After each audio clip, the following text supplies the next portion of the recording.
Ang mabuting balita nga, sabi po sa ating ebanghelyo, nakikita ng Diyos, nahihirapan ang mga alagad. Ibig sabihin, hindi bulag ang Diyos sa iyong nararamdaman, sa iyong nararanasan. Kaya ikaw ay nagagalit, naghihinakit, kaya ikaw ay nag-aalala kasi akala mo nag-iisa ka lang, pinabayaan ka ng Diyos. That is a false belief. Remove that.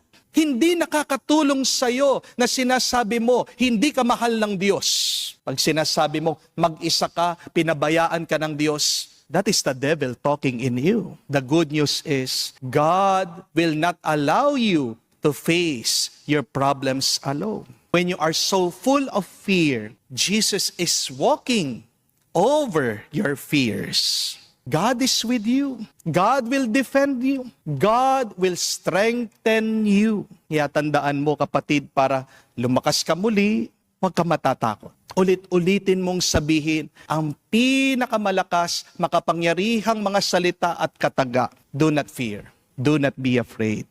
At magpatuloy ka na may pananampalataya sa Diyos. Papasukin mo ang Panginoon sa iyong puso.